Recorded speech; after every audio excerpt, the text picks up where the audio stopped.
Le ministre des Zones économiques spéciales Jean-Marc Tshisekedi Kaya est sorti de son bureau pour se rendre à Maluku, dans la zone économique spéciale Dini, dans le département du Pôle. À la base vie, le ministre a suivi les explications des techniciens.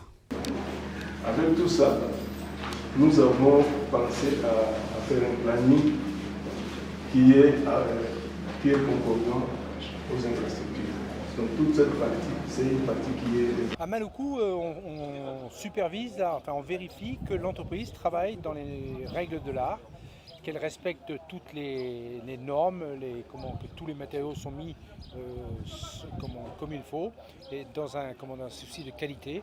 Et l'objectif étant d'avoir un ouvrage de qualité à la fin. Juste après, le ministre des Zones économiques spéciales Jean-Marc Tshisekedi Kaya et sa délégation ont visité les voiries urbaines en construction. Oui, la route sera livrée au plus tard fin novembre. C'est une route d'1 kilomètre 862. Et voilà, nous sommes sur la phase des enrobés et dans 2 semaines, au plus tard 3 semaines, elle sera prête cette route. La construction de cette route délecte le ministre des Zones économiques spéciales. Je suis venu à plusieurs titres. D'abord pour regarder le niveau d'avancement des travaux qui ont été réalisés par la société avec laquelle nous sommes en concession, puisque l'initiative de nos 2 chefs d'État rwandais et congolais, nous avons signé donc une concession pour le parc industriel et commercial de Maluku. À ma gauche, vous verrez de la directrice générale qui est en charge de ces questions-là. Et il s'agissait de regarder si nous étions en phase avec les plannings de réalisation des travaux, particulièrement sur les VRD, tout ce qui touche aux voiries. Et vous avez pu constater comme moi que le travail se réalise bien sur le terrain. Donc nous sommes tout à fait en phase. L'exécution de ces travaux est confrontée à un certain nombre de difficultés. Et en fait, la difficulté ici, c'est le côté électricité et l'eau. Parce qu'ici, par exemple, nous nous ravitaillons de Nko, à près de 60 km d'ici.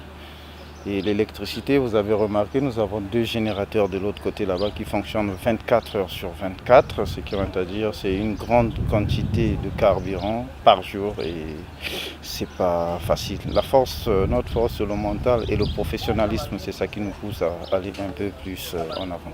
Conscient de cet état de fait, le gouvernement a dit le ministre Jean-Marc Tshisekedi Kaya est à pied d'œuvre.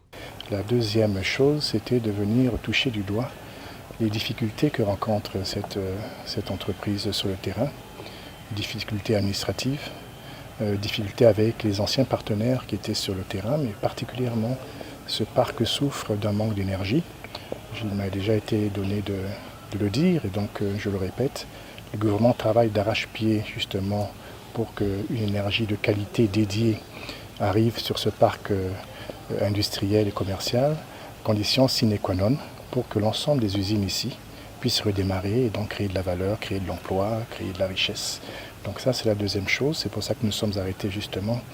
Vous étiez avec nous pour constater un peu l'état d'avancement de tout ce qui touche à la haute tension qui doit arriver ici. La troisième chose, c'est un peu tous les points bloquants qu'il y a, qu'on peut trouver et regarder aussi avec le partenaire le niveau de dégradation d'un certain nombre d'usines qui ont été laissées pour compte un certain nombre d'années et voir dans les priorités de ce partenaire en fonction des opportunités qui s'offrent au niveau donc, de la République du Congo mais aussi dans la sous-région, quelles sont les usines qui pourraient redémarrer le plus rapidement possible. Vous avez vu comme moi, nous avons fait le tour d'un certain nombre d'usines qui ont été donc ciblées comme étant des usines prioritaires et que nous souhaitons redémarrer dans les plus brefs délais. En suivant, c'est bien entendu de faire remonter au Premier ministre chef du gouvernement et donc au gouvernement l'ensemble des besoins nécessaires pour qu'on avance enfin sans regarder en arrière mais pouvoir justement capitaliser parce que vous avez remarqué que tous les investissements ici sont là. Il y a bien entendu beaucoup et c'était l'objet aussi de ma visite, toucher du doigt tout ce qui a été vandalisé. Donc là aujourd'hui la société est en train de remettre en état l'ensemble de ces usines de façon à ce qu'elles puissent redémarrer dans les plus brefs délais. Donc en réalité c'est simplement venir ici toucher du doigt. On n'a pas parlé de problématique de fourniture d'eau, la partie hydraulique, mais ça en fait partie. De pouvoir rendre compte aux 2 pays, au travers de nos chefs d'État, l'état d'avancement de la concession qui a été signée il y a déjà quelques temps. Les usines de fabrication de peinture et de plastique ainsi que les chambres froides figurent parmi les 3 unités prioritaires.